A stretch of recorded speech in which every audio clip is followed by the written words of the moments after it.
अदालत में संजय राय के बयान से साफ हो गया है कि कोलकाता रेप कांड में एक से ज़्यादा लोग शामिल थे। दरिंदे संजय राय ने गलती से एक ऐसा बयान दे दिया कि इस कांड में वह अकेला नहीं था। 10 दिन बाद यह साफ हो गया है कि महिला के साथ दरिंदगी में 7 से 10 लोग शामिल थे। एक भयंकर खुलासा हुआ है कि 7 से 10 लोगों ने बैठकर शराब पी, फिर उन्होंने पीड़ित के हाथ पकड़कर कस कर पकड़े और उसे मारा पीटा और फिर उसके साथ भयंकर कांड किया। खुलासे में यह भी दावा किया गया है कि उन 7 में से 2 लोगों ने महिला के टांग पकड़े और जरासंध की तरह टांग को अलग कर दिया। फिर संजय को बुलाया, लेकिन यह तो कुछ भी नहीं।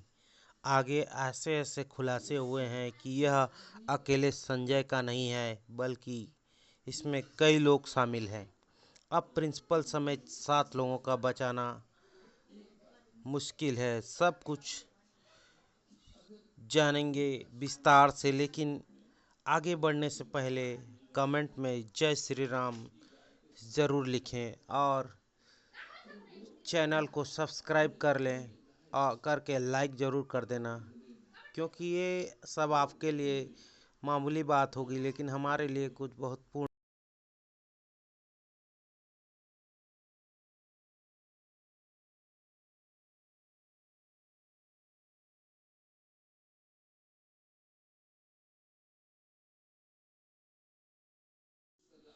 दरअसल संजय ने अदालत में वह कबूल कर लिया है जिसके इंतजार में पूरे भारत ने मुंह लटकाए खड़ा था। पूरे भारत को यह पता था कि वह एक का काम नहीं है, किसी एक बंदे का नहीं है। ये संदेश अब हकीकत में बदलता दिख रहा है कि इस कांड में कोई एक नहीं बल्कि करीब 7 लोग शामिल हैं और ये पूरी तरह से प्लान मर्डर है। इसी कारण सीबीआई फुल एक्शन में लग रही है और कोलकाता के अस्पताल कांड में 7 लोगों का पॉलीग्राफ टेस्ट शुरू कर लिया है। इधर सीबीआई के अनुसार बिना दरवाजे वाले सेमिनार हॉल में कांड हुआ और किसी को चीख भी सुनाई नहीं दिया। तब सीबीआई यह जानने की कोशिश कर रही है कि इस अपराध को बिना बाधा के अंजाम दिया गया, कैसे अंजाम दिया गया। क्या कोई व्यक्ति हॉल के बाहर निगरानी कर रहा था? सीबीआई यह भी देख रहा है कि सेमिनार हॉल में कोई चीख पुकार क्यों सुनाई नहीं दिया। इन सभी तथ्यों को से यह साफ होता है कि महिला के साथ दरिंदगी सेमिनार हॉल में नहीं बल्कि कहीं और से की गई थी। खुलासे में से यह पता चला है कि रेप और मर्डर पहले से प्लान मर्डर था। यह एक इस वक्त का सबसे खौफनाक खुलासा और सीबीआई इसी के आधार पर जांच आगे बढ़ा रही है। बातचीत में यह कहा गया है कि पहले से कई पीजीटी और सेमिनार रूम में आराम करते थे सीनियर डॉक्टर आराम करते थे, लेकिन उस रात पीड़िता को अकेले वहां सोने के लिए कहा गया था। कुछ स्टूडेंट ने अफवाह फैला दी थी कि कमरा निर्माणाधीन है और वहां कोई नहीं जा सकता, जिसके बाद उस सेमिनार हॉल में किसी की जाने की हिम्मत नहीं हुई। फ़ोन पर बात कर रही अस्पताल की डॉक्टर ने दावा किया कि घटना से पहले 4 साथी डॉक्टर पीड़िता के साथ सेमिनार रूम में डिनर किया था, जिसमें से एक लड़की भी शामिल थी। यह चारों सीबीआई के रडार पर हैं और इनकी पॉलीग्राफ टेस्ट भी कराई जा रही है। लेकिन इसके बाद पीड़िता को सेमिनार रूम में अकेले सोने के लिए कहा गया था। बातचीत में यह बताया गया है कि 7 लोगों का ग्रुप नीचे गया और शराब पिए, फिर उन्होंने पीड़िता का हाथ कस कर पकड़ा उसे मारा पीटा और उसके साथ कांड किया। इस वारदात में एक महिला इंटर्न ने भी मदद की थी। खुलासे में यह भी दावा किया गया है कि इनमें से दो ने पीड़िता के पैर पकड़कर जरासंध की तरह अलग कर दिया, जिससे उसके पेल्विक की हड्डी टूट गई। उन्होंने उसके कॉलर बोन को भी तोड़ दिया और फिर उसे उल्टा लेटाकर उसके ऊपर जूतों से रौंदा। उसके सिर को इतनी बुरी तरह से कुचला कि उसके सिर की खोपड़ी भी फट गई। इस तरह 9 अगस्त की देर रात कोलकाता के आरजी कर हॉस्पिटल में ट्रेनी डॉक्टर की रेप के बाद हत्या कर दी गई। लेकिन अगर यह सभी बात सच है तो सीबीआई को इन 7 लोगों के खिलाफ सबूत जरूर मिलेगी और संजय के साथ इन 7 को भी कड़ी सजा मिलनी चाहिए। इसके बाद ये सभी लोग वारदात को अंजाम देकर सीढ़ियों से नीचे उतरे तो संजय रॉय को देखा, जो ग्रुप डी के दूसरे कर्मचारियों के साथ बैठकर शराब पी रहा था। इन डॉक्टरों ने संजय के से कहा कि सेमिनार रूम में जाओ, वहाँ तुम्हारे लिए एक लड़की है। इसके बाद संजय ने बिना कपड़ों की लड़की के साथ के शव के साथ कांड किया ताकि उसका वीर्य पीड़िता की योनि में मिल सके। सुबह पीड़िता का अर्धनग्न शव मिला था। इसके बाद देश भर में डॉक्टरों ने विरोध प्रदर्शन किया। इस ट्वीट और खुलासे को स्वतंत्र तरीके से प्रमाणित नहीं कर सकते, लेकिन यह ट्वीट सीबीआई की जांच में काफ़ी महत्वपूर्ण होने वाली है। माना जा रहा है कि सीबीआई ने 7 लोगों को रडार पर लिया हुआ है। कोलकाता रेप मर्डर केस में 7 लोगों का पॉलीग्राफ टेस्ट शुरू हो गया है। मुख्य आरोपी संजय राय का टेस्ट जेल में हो रहा है।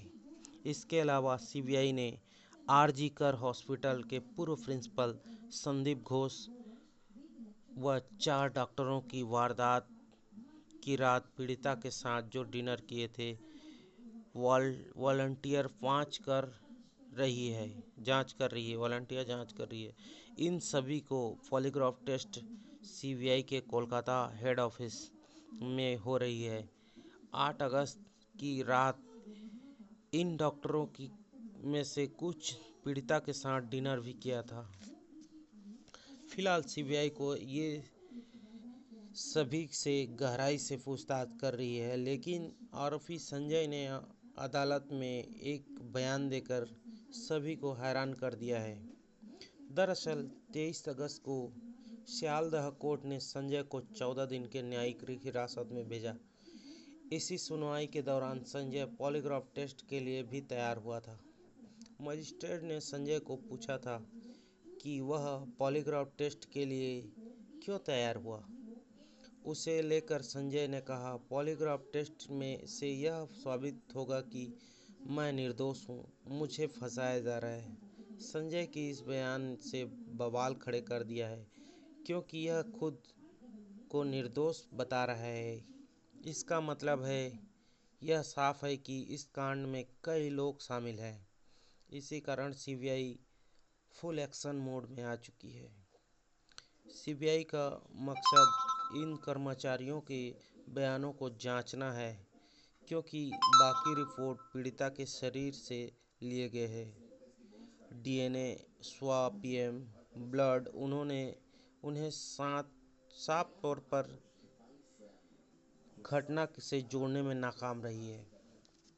सीबीआई जानना चाहती है कि क्या इन चारों डॉक्टरों ने सबूतों के साथ कोई छेड़छाड़ किया है या की थी, या फिर वे कोई बड़े षड्यंत्र का हिस्सा थे, क्योंकि पोस्टमार्टम रिपोर्ट इधर उधर करने में प्रिंसिपल समेत कई लोग बेहद माहिर थे। इस कारण सीबीआई इस घटना को कई एंगल से जांच कर रही है। आरजी कर अस्पताल में के पूर्व प्रिंसिपल संदीप घोष से आज लगातार 90 दिन पूछताछ हो रही है। सीबीआई की टीम ने घोष से अब तक करीब 100 घंटे तक की पूछताछ कर ली है, लेकिन अब तक उनके जवाबों में संतुष्टि नहीं है, क्योंकि वह बार बार बयान बदल रही है। इससे साफ होता है कि वो इस कांड में उनका बड़ा हाथ हो सकता है। सीबीआई अब तक ट्रेनी डॉक्टरों की रेप मर्डर केस में 73 लोगों से पूछताछ कर चुकी है, लेकिन 7 लोगों पर ही सीबीआई का नज़र टिकी हुई है। सीबीआई यह भी पता कर लगाने में कोशिश कर रही है कि क्या सेमिनार हॉल बाहर से कोई और व्यक्ति तैनात था। यह सीसीटीवी फुटेज की गहराई से जांच कर रही है। अधिकारी यह भी देख रहे हैं कि जब घटना हुई तब सेमिनार हॉल के अंदर कोई आवाज़ क्यों सुनाई नहीं दी। सीबीआई के अनुसार हॉस्पिटल सेमिनार हॉल की चिटकनी कुछ दिन से टूटी हुई थी और यह बात सबको पता था। इसी कारण जब डॉक्टर रात से 2 से 3 बजे के बीच हॉल में गई तो दरवाज़ा बंद नहीं कर पाई और एक ड्यूटी डॉक्टरों ने उन्हें सोते हुए भी देखा था। अब सीबीआई यह जानने की कोशिश कर रही है कि अपराध बिना किसी बाधा के कैसे अंजाम दिया गया। क्या कोई व्यक्ति हॉल के बाहर निगरानी कर रहा था। सीबीआई यह भी देख रही है कि सेमिनार हॉल पर कोई चीख या शोर क्यों सुनाई नहीं दिया। आप इस तस्वीर को देखिए। इसी अस्पताल के दूसरे मंजिल पर सेमिनार हॉल में वारदात को अंजाम दिया गया था। अगर सेमिनार हॉल में दरवाज़ा नहीं था तो फिर महिला की चीख पुकार सड़क तक आनी चाहिए थी, लेकिन ऐसा नहीं हुआ। इसी कारण संदेह बढ़ता जा रहा है और इसमें कई लोग शामिल हो सकते हैं। इस रिपोर्ट में यह कई खुलासे हुए हैं, जिसे लेकर हम जल्द ही एक नई वीडियो लाएंगे। और इस वीडियो में फ़िलहाल इतना ही। आप देख रहे थे। आपको हमारे चैनल में बने रहने के लिए धन्यवाद।